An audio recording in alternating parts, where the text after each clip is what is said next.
one of the main points that I was trying to get across last week was that when we looked at what was important about the land to man, it's not the same thing as what God considered important in the land. Man would have focused on the cities, the strategic locations of the cities, the fortification of the cities, get enough water, get enough food. God was saying, I can take care of all those things. What I want you to focus on is worship. And the number one thing to me is the place where I will put my name. And that came to be known as Jerusalem. So I want today to focus on Jerusalem and why it was so important, its uprising, its downfall, but it never lost its position as the place where God would place his name. I'm sorry I don't have a map for you. If you got a map of Jerusalem in the back of your Bible, please look at it. Jerusalem is up on a hill. As you know, the lowest part of the land is the Jordan River Valley, and of course the lowest spot is the Dead Sea. And Jerusalem is on a hill west of that. It's about 20 miles west of the top of the Dead Sea. Man would not consider it a great strategic location except for the fact that it's on a hill. And the number one problem with it is it doesn't have a real good water supply. There is a spring there that feeds the pool of Siloam, which you remember from the New Testament. But other than that, it depends, all of their cisterns were totally dependent on rainfall. And as anybody knows who land depends on rainfall, sometimes you get the rain and sometimes you don't. So it wasn't the ideal location from man's perspective, although from another perspective of man, it was a good location because it was naturally fortified on three sides. On the west side, you had the Kidron Valley. On the east side, on the west side, you had the Hinnom Valley. On the east side, you had the Kidron Valley, and running through the middle and joining the two at the south end of the city was the Typonian Valley. All right, so the only way that most of their enemies could attack Jerusalem would be from the north. So that was the side that they tended to fortify the strongest, was the north side. It was called the Holy City by Isaiah. If you want to look real quick at Isaiah 52, verse 1.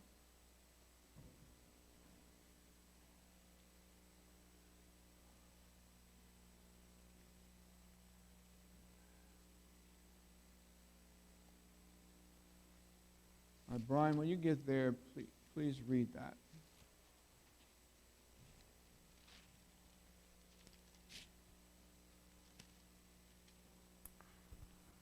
Isaiah 52, verse 1. Awake, awake, put on thy strength, O Zion. Put on thy beautiful garments, O Jerusalem, the holy city. For henceforth there shall no more come unto thee the uncircumcised and the unclean. All right, now, if we go to Ezekiel chapter 16, it had a very unpromising birth. And I want to look at this is a chapter that is totally focused on the condemnation of Jerusalem, but I just want to look at the first three verses. And who's next? Casey? Casey, read Ezekiel 16, 1 through 3. The word of the Lord came to me, Son of man, confront Jerusalem with her detestable practices and say, this is what the sovereign Lord says to Jerusalem. Your ancestry and birth were in the land of the Canaanites. Your father was an Amorite and your mother a Hittite. Okay. Your father was an Amorite, your mother was a Hittite. Hittites lived in the area that we commonly call Turkey. Amorites were occupied part of the land that we commonly call the land of Israel. When Israel came from Egypt across the Jordan River into the land, who occupied Jerusalem at that time? Canaanites, yes. All right. So it says your birth was from Amorites and Hittites. A couple thousand years later, when Israel comes through, there's Canaanites there. But in the middle, we get this, I don't know what term to use. I was thinking blip, but that's not probably a good term to use either. And this unusual circumstance where this man named Melchizedek is king of that city. And Melchizedek, you wouldn't even pay any attention to, except he's brought out in Psalm 110, verse 4, to be specific, and he's brought out in the book of Hebrews, the latter part of chapter 6 and chapter 7. And he takes a prominent role because of references in those two places. Now, in the time of Abraham had an encounter with Melchizedek. He was the king. And what was the encounter like between Abraham and Melchizedek?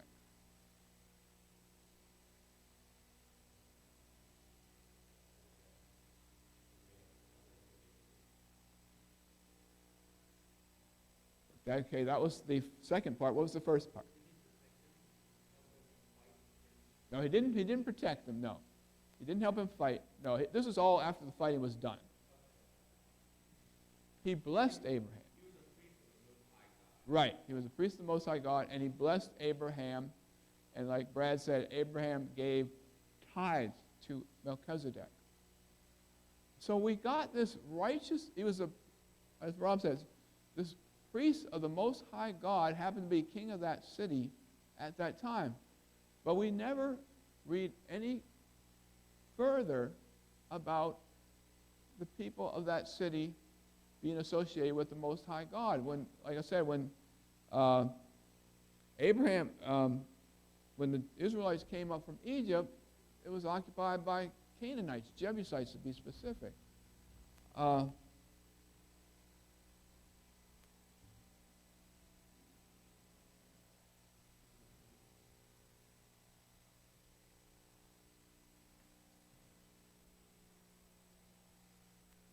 All right, when Joshua came through with the people of Israel, it was, anybody remember the king's name of Jerusalem? Starts with an A. Starts with the letter A. Adonai-Zedek. Very good, Casey. Very good. All right, and if you look in Judges chapter 1, verse 8, you'll read where Judah defeated Jerusalem, defeated Adonai-Zedek, but in the same chapter, verse 21, it says Benjamin did not drive out the Jebusites. So it was not until the time of David, which was hundreds of years later, that the Jebusites were defeated in Jerusalem. And if you go to 2 Samuel chapter 5, our next reader is, is that Ruth Ann? I can't, these math, I have trouble figuring out who people are. All right, Ruth Ann, read 2 Samuel chapter 5, verse 7. Okay.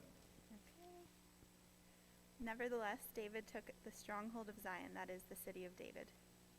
Okay, that's the first location where the city is called Zion. Does anybody know what Zion means?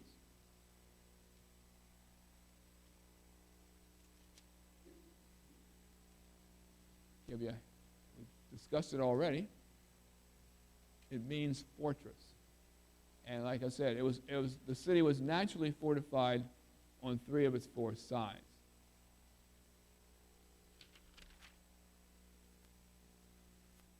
All right, and then later in 2 Samuel 6, we read of David bringing the Ark of the Covenant into Jerusalem. And that was the beginning of the height of Jerusalem. As we talked about some last week, David spent a lot of his energy and wealth at the end of his life to try to make worship in Jerusalem as uplifting as it could be. He wanted to build a house for God. God said, you're not going to build it, your son's going to build it. But he still dedicated his energy and materials to making that house as nice as possible and making worship, more importantly, making worship in that location as uplifting as possible. All right, so I want you now to go to Revelation chapter 3. Is that 3? Revelation chapter 3, verse 12.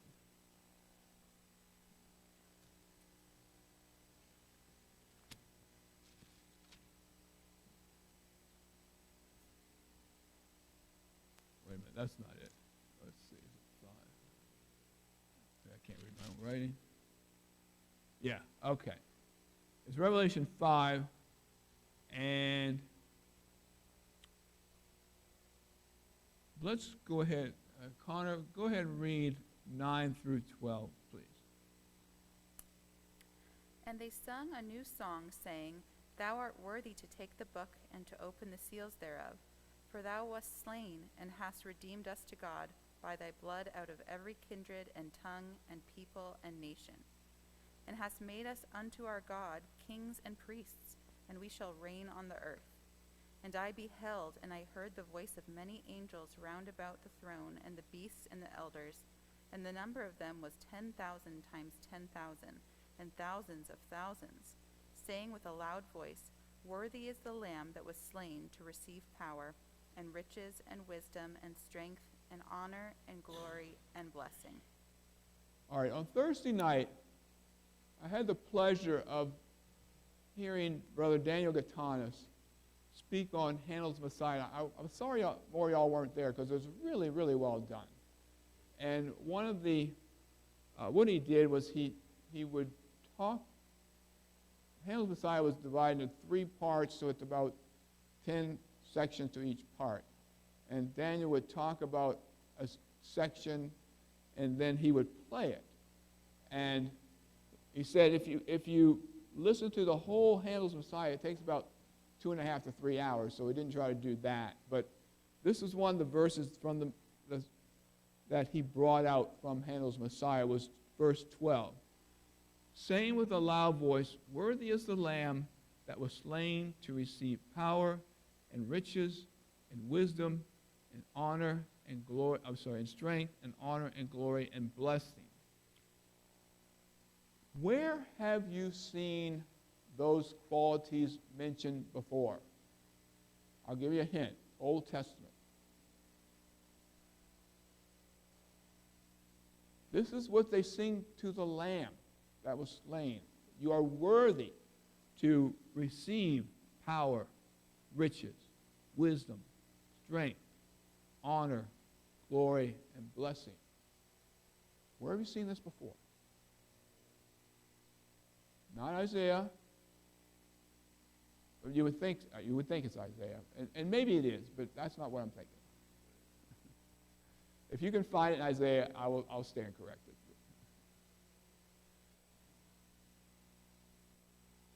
Who got these things in the Old Testament? Solomon, right.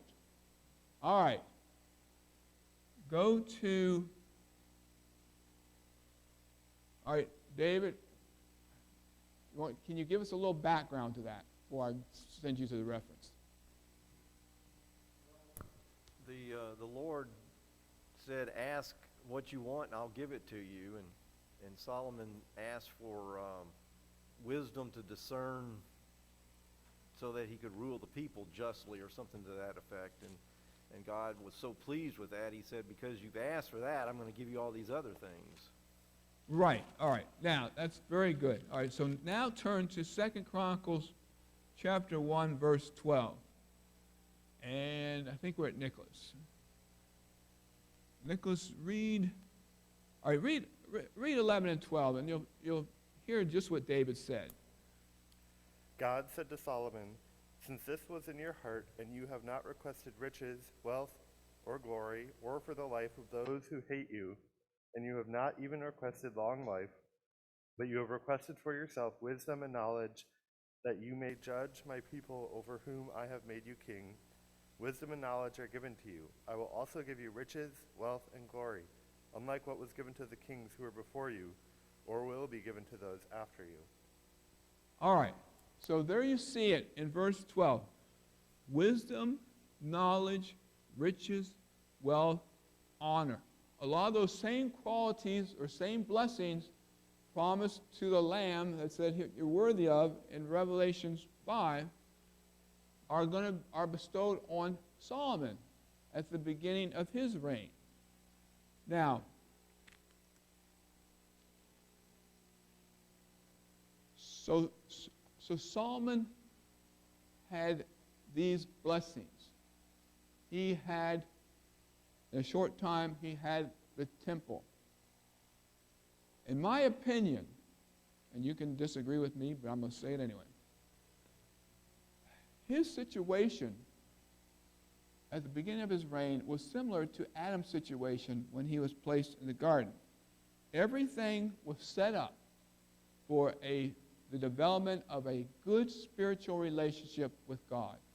All he had to do was follow what God said, just like all Adam had to do was follow what God said. So they were both in a very privileged position when they started. But unfortunately, his downfall, or the downfall of the city, was similar to the downfall of Adam's seed. Now, we read about Solomon and his many wives and concubines. And I want you to think, when we think about Solomon's situation being similar to Adam's, think about 2 Timothy 2:14. I think we're at Rob.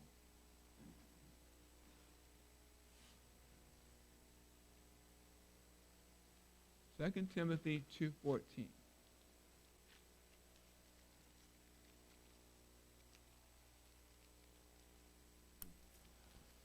Remind them of these things, charging them before the Lord not to strive about words to no profit, to the Wait a ruin. minute. I'm in the wrong place. Let's see. Try 1 Timothy 2:14.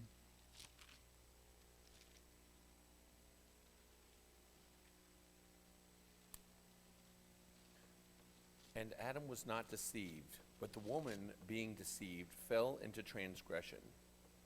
All right. Note those words. Adam was not deceived. And I said, I'm going on a limb and say, I think Solomon's situation was similar to Adam's. And Solomon was given wisdom. Remember that. All right. So when we go to 1 Kings 11,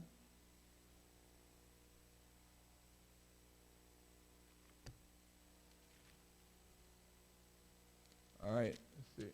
We're Mary, I think. Okay, 1 Kings 11, Mary. All right, I'm going to say 1 to 13, but you don't have to read all those. Split it up. Read 5, and we'll work our way around the room. But King Solomon loved many strange women, together with the daughter of Pharaoh, women of the Moabites, Ammonites, Edomites, Zidonians, and Hittites, of the nations concerning which the Lord said unto the children of Israel, Ye shall not go in to them, neither shall they come in unto you, for surely they will turn away your heart after their gods. Solomon clave unto these in love. And he had 700 wives, princesses, and 300 concubines, and his wives turned away his heart. For it came to pass when Solomon was old, that his wives turned away his heart after other gods, and his heart was not perfect with the Lord his God, as was the heart of David his father. For Solomon went after Ashtoreth, the goddess of the Zidonians, and after Milcom, the abomination of the Ammonites.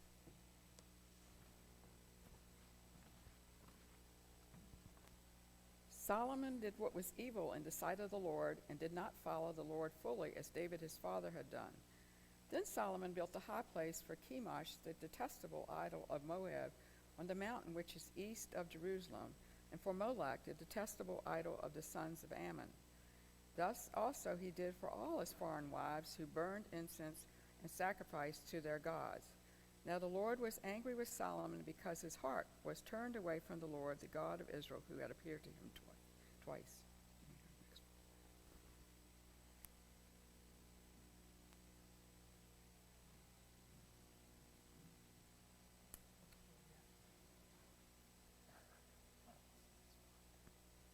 Verse 10.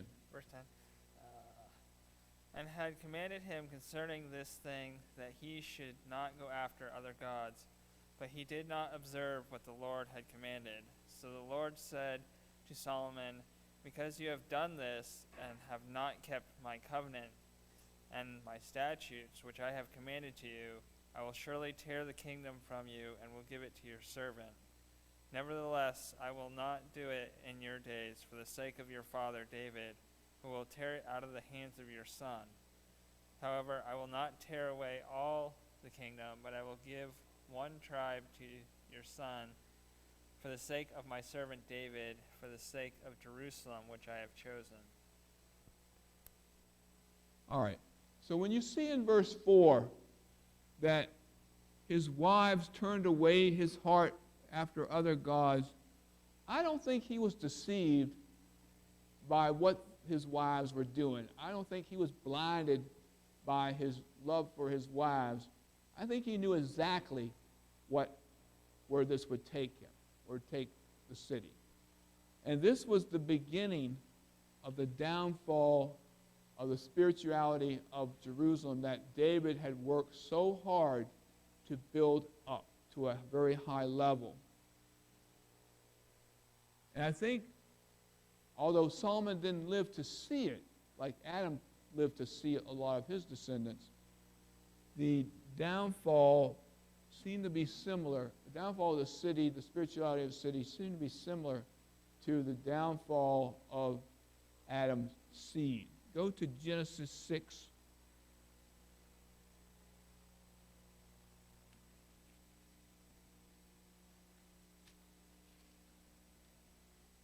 I want to read verses 5 and 6, and then read verses 11 to 13.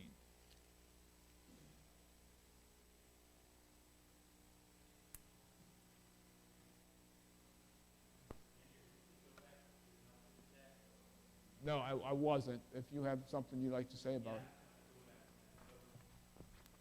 it. We know that Abraham went to offer Isaac on Mount Moriah, Yeah. which is adjacent or part of the Jerusalem area. It's occurred to me that there's a potential that he met the king of Jebus somewhere on that trip, Okay. who was Melchizedek, and that was the basis in part for him giving him honor. For he'd known about him and was impressed, or something had happened where there was an association there on that trip. So I wonder, has anyone ever developed that concept? Well, he offered Isaac after that. But you think he... I think because I always thought of Moriah as being in the middle of nowhere, but apparently No, it is Jebus, so Right. that's where he was. So there's a correlation there, but I never put the geographic closeness together before. So go into the idea about he honored him because of that. At what point? What are you talking about? Well, no, the connection of Moriah not being in the middle of nowhere, nowhere, right. it is where Melchizedek ruled, and that's why the sacrifice was there. And maybe there's more to the story of Melchizedek and Abraham because of the travels there. They said Abraham journeyed 3 days to get there from Yeah. Hebron or wherever he was at that time. Yeah. Okay, thanks. Okay. All right. Genesis 6, verses 5 and 6, and then 11 to 13. Then the Lord saw that the wickedness of man was great on the earth, and that every intent of the thoughts of his heart was only evil continually. The Lord was sorry that he had made man on the earth, and he was grieved in his heart. All right, next reader, 11 to 13. Now the earth was corrupt in God's sight, and the earth was filled with violence. And God saw the earth, and behold, it was corrupt, for all flesh had corrupted their way on earth. And God said to Noah, I have determined to make an end of all the flesh, for the earth is filled with violence through them. Behold, I will destroy them with all the earth. All right, so that's how much the conditions of the earth had deteriorated within a few generations after Adam. It was full of violence. It was full of corruption. God said, I need to destroy this and start over. And that's very similar to what happened to Jerusalem. Solomon said, again, I suggest to you that he wasn't deceived in what he was doing, but it was the beginning of the deterioration of the city, and it led to God destroying the city. Okay, Rob, go ahead. So, the Adam and Eve story plus the Solomon story, I think it's a great spiritual lesson because there's two ways that we fall short, right? Or there's more than two ways, but Adam and Eve and then Solomon both illustrate that. You know, so Eve was deceived by the allure of sin. Adam was just plain weak, right? Yeah. Same with Solomon. You know, these women were deceived by their foreign gods. Solomon knew better, but he was too weak to stand up for it, right?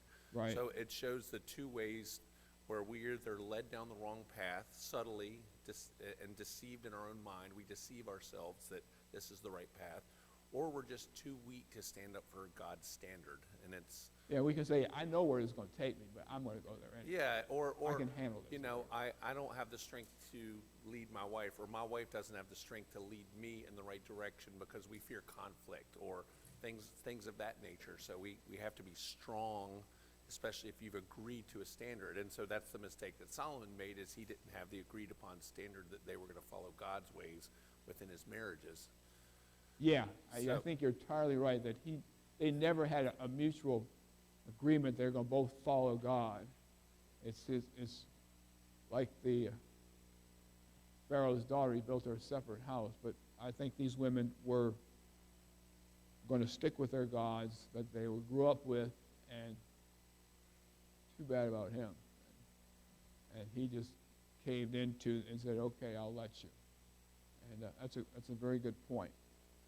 All right, so what I'm going to do next is to kind of follow the trail from the deterioration that started with Solomon down to the point where God felt he had to destroy the city.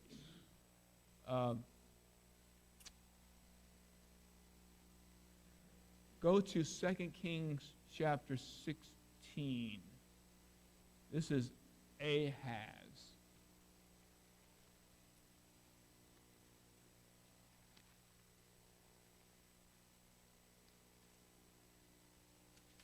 What do you know about Ahaz? What do you remember about Ahaz?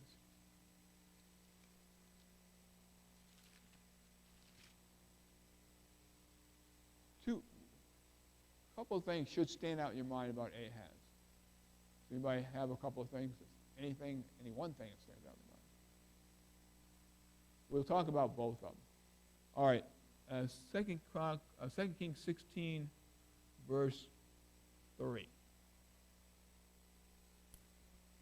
But he walked in the way of the kings of Israel, yea, and made his son to pass through the fire, according to the abominations of the heathen, whom the Lord cast out from before the children of Israel. All right, Holly, do you know what it means in the King James where it says it made his son to pass through the fire? No. All right. It means they sacrificed their children. That's what it means. They sacrificed their children to foreign gods, Molech being the primary one. But so he was the first one, I think, the first one on record to do that. Other kings worship idols, but he's the first one to go so far as to put his children, his newborn children, on the flame of the altar. killed him. All right, and the other thing that he's want to look at is 2 Chronicles 28, verses 1 through 4. I'm sorry, this is kind of the same thing, but I still want to look at it. 2 Chronicles 28, 1 through 4.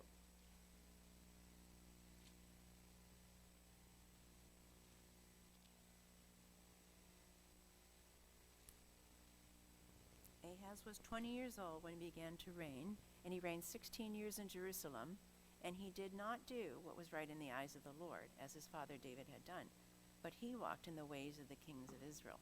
He even made metal images for the Baals, and he made offerings in the valley of the son of Hinnom, and burned his son as an offering, according to the abomination of the nations, whom the Lord drove out before the people of Israel.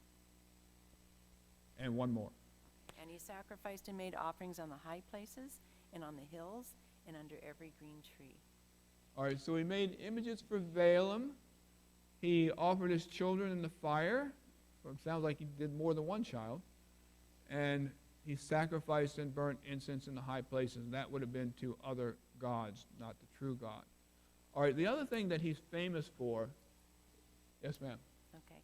Also, one of the, a lot of times it was temple prostitutes that had the, Had the children? yes, and so those were the ones that were Okay. sacrificed. But also in the walls of Jericho, one of the kings buried the babies in that too. So anyway.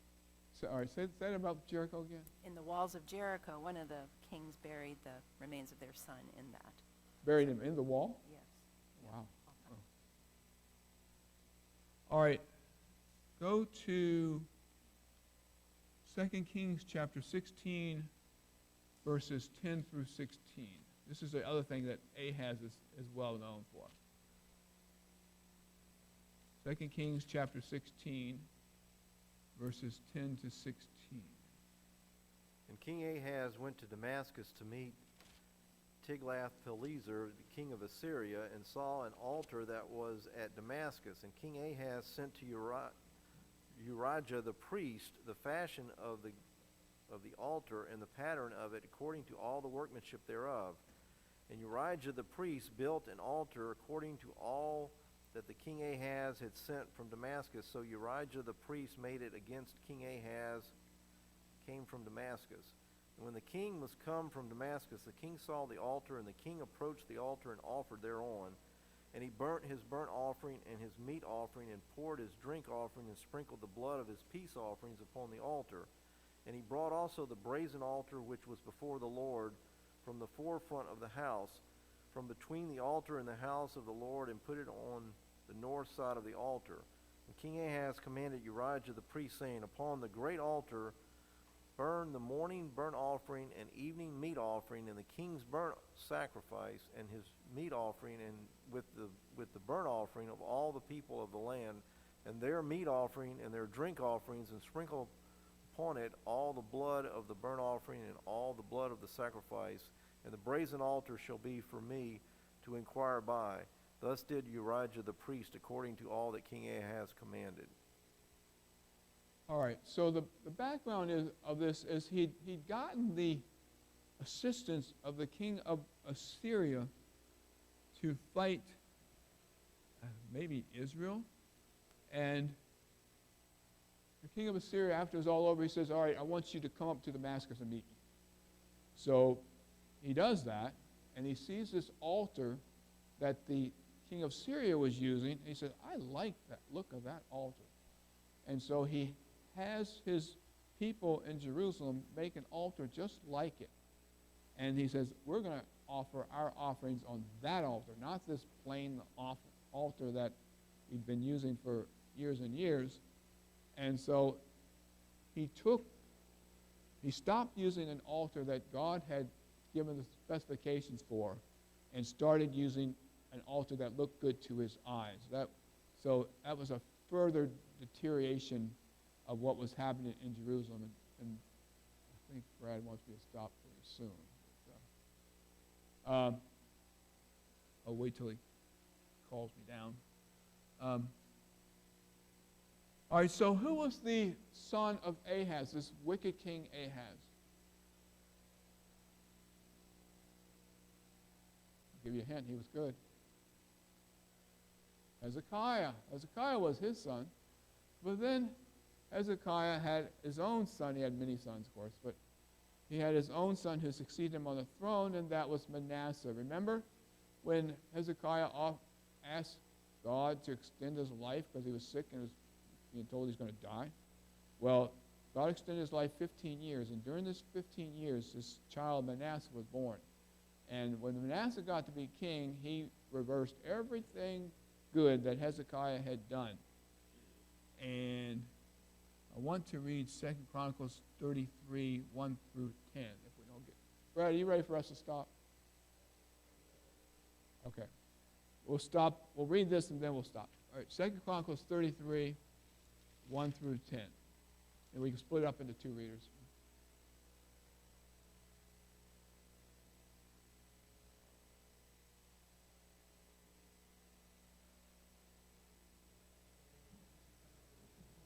Thirty-three.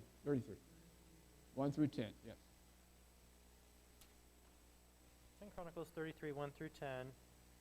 Manasseh was 12 years old when he began to reign, and he reigned 55 years in Jerusalem. He did what was evil in the sight of the Lord according to the abominations of the nations whom the Lord drove out before the people of Israel. For he rebuilt the high places that his father Hezekiah had broken down, and he erected altars to the Baals and made Ashtaroth and worshipped all the hosts of heaven and served them. And he built altars in the house of the Lord, of which the Lord had said, In Jerusalem shall be my name forever. And he built altars for all the hosts of heaven in 2 courses of the house of the Lord. And he burned his sons as offering in the valley of the son of Hinnom, and used fortune-telling and omens and sorcery, and dealt with mediums and with necromancers. And he did much evil in the sight of the Lord, provoking him to anger. And he carved an image of an idol that he had made, set in the house of God, which God said to David and to Solomon, In this house and in Jerusalem, which I have chosen out of all the tribes of Israel, I will put my name forever. And I will no more remove the foot of Israel from the land that I appointed to your fathers, if only they will be careful to do all that I have commanded them, all the law, the statutes, and the rules given through Moses. Manasseh led Judah and the inhabitants of Jerusalem astray to do more evil than the nations whom the Lord destroyed before the people of Israel. The Lord spoke to Manasseh and to his people, but they paid no attention. All right, it says in verse 9 that he led them to do worse than the nations that God had driven out from among them. He put altars for Balaam in the house of the Lord of all places. Built altars for all the host of heaven in the courts of the house of the Lord. Caused his children to pass through the fire in the valley of the son of Hinnom. He observed times, enchantments, used witchcraft, dealt with a familiar spirit and with wizards, and he put a carved image in the house of God. So he did all these very unspiritual things, very demeaning, debasing to what had been set up for them in Jerusalem. But it got worse than that. And next time we'll talk about how it got worse before God destroyed the city. Yes, sir. It's important to note just how horrible this walking through the fire was. If you look into it, it wasn't just that they killed these children and burnt them. They actually would make these metal cows, and there would be an opening in the mouth of the cow. They would place the child inside the cow and light a fire underneath it and burn them that way. And then the screams of the child would come out of the cow's mouth and make it seem as if it was alive, and they would worship this cow. And that's the process that was done for that. That's horrible. All right, thanks. What a way to end the class, huh? All right.